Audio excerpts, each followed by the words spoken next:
What's up, everyone? Today we are working on the Skylark. Actually, for the past few days I've been working on the Skylark. So I kind of just went ahead and did a lot of stuff. Filming takes more time to do the work, and unfortunately this was really dull. It's like it would have been like watching paint dry. So I did go ahead and we coated the whole floor, even behind the seat there. So this whole area right here, the floor going underneath here all the way to the front of it. I have one more piece to do. I saved that for a real quick demonstration how to install it. Very simple. I will do a more in-depth video because this is my first time using this particular product. I've used Dynamat in the past, but that is really expensive. This stuff is $60 for a box like that. And I gave one sheet away. And I have 4 sheets left. So enough to do almost an entire Skylark minus the doors. I still have to do the doors.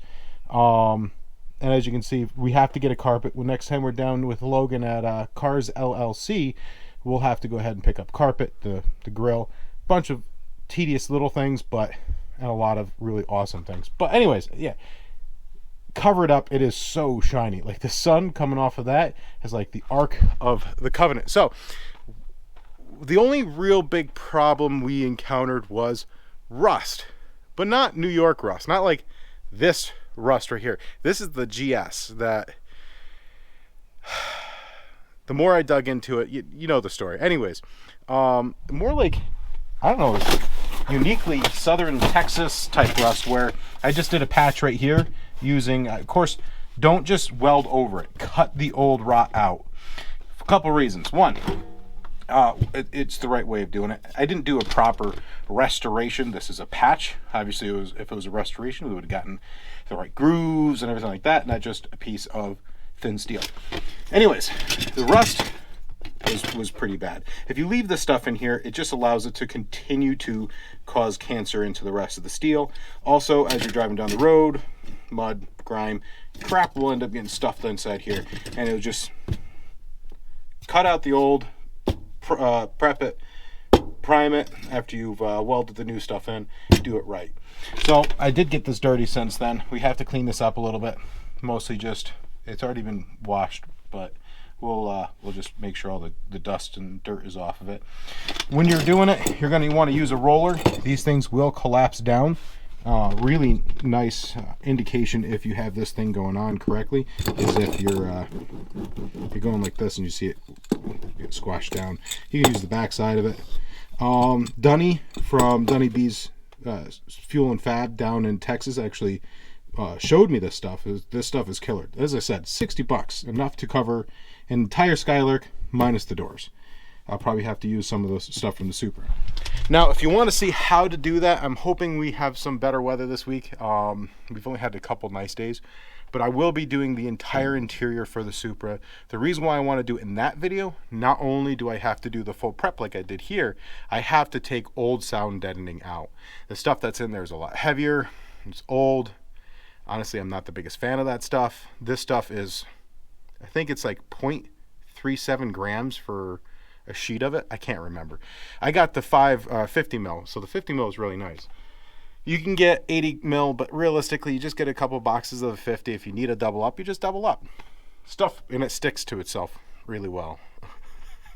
If you prep your surface, it sticks very well as on top of that. I don't know. But we need to get all this stuff cleaned out.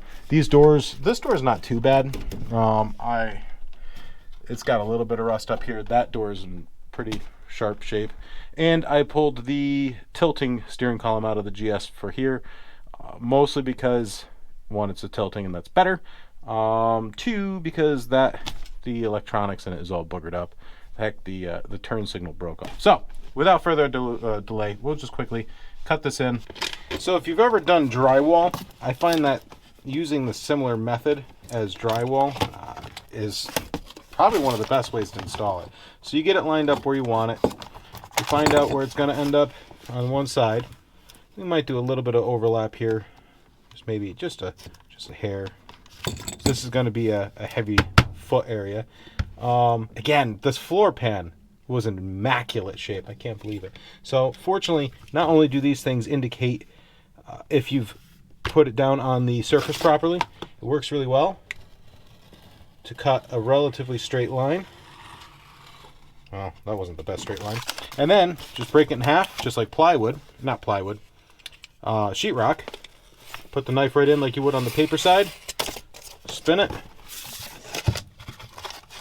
So, if you don't know what I'm talking about, if you take a piece of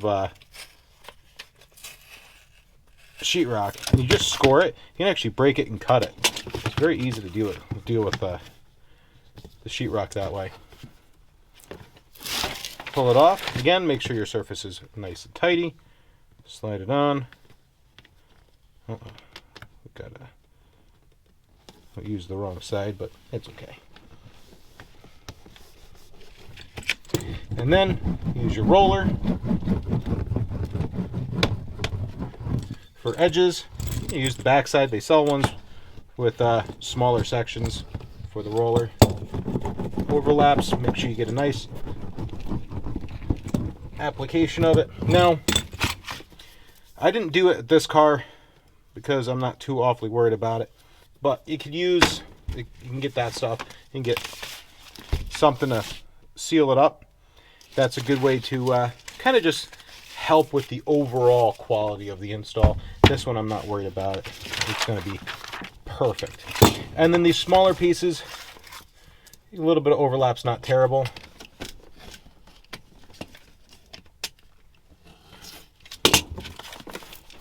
Works about the same way. So I've shown you before.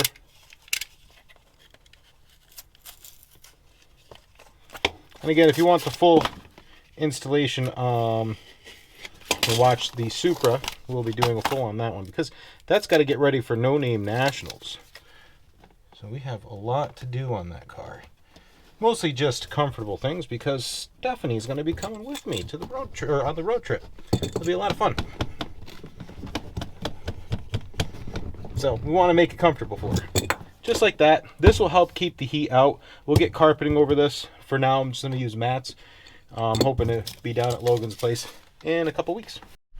Well, guys, this stuff is really good. I do recommend it. Just putting a little bit on the back when we were driving it back down, as well as weather stripping, cut down on overall noise of the vehicle dramatically. I'm looking forward to seeing what this is with all of it in here, especially when we put carpet on here. Not only will this dramatically reduce road noise, especially from the wheels and everything, but especially, you know, putting in here, all that. Not only will it help reduce wheel noise, but especially when we put a manual transmission in here, headers, all that, it will definitely reduce the amount of heat permeating up. If you need a double up on it, you can get 80 mil. There's a bunch of other brands you can do. This is not sponsored. It was just, like I said, Dunny down in Texas showed me this stuff, and it was really phenomenal. I'm used to dealing with Dynamat, which is crazy expensive.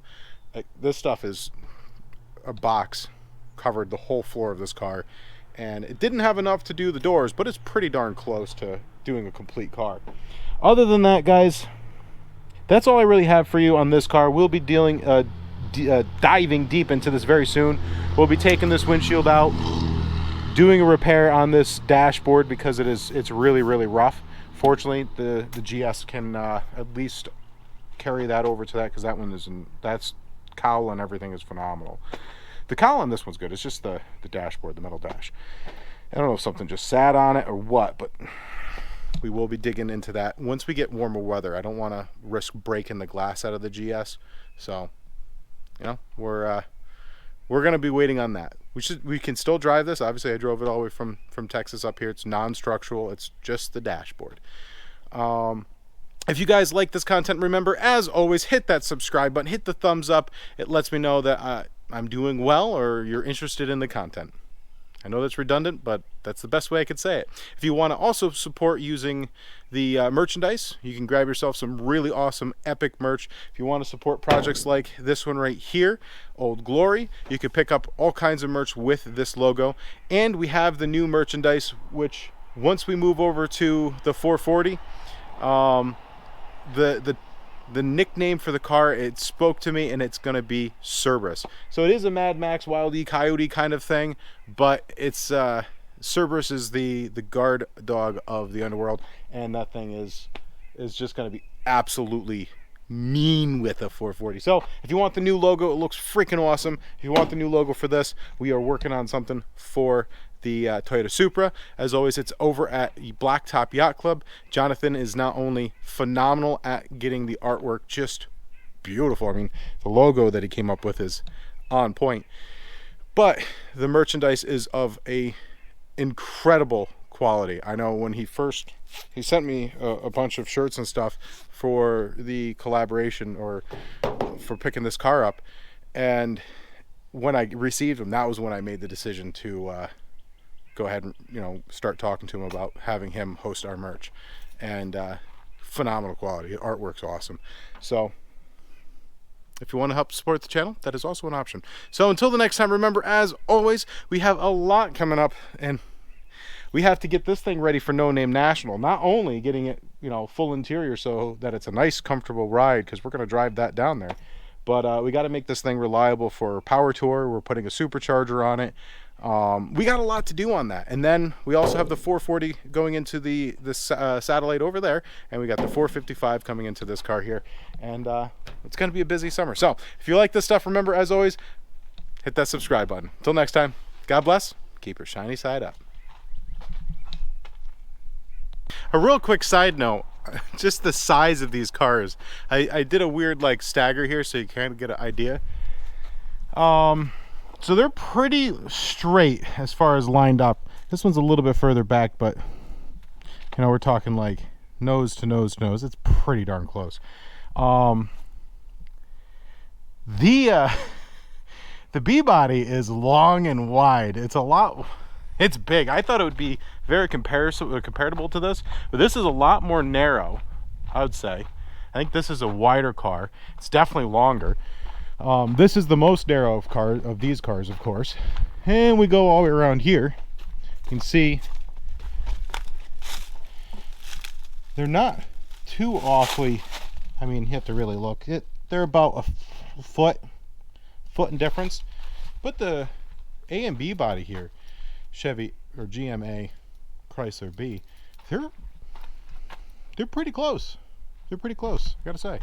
But you come up here, get an idea, only because like bumper, but this has I don't know what I'm saying. Just crazy how the difference in size of cars. I don't even know what I'm going on with this.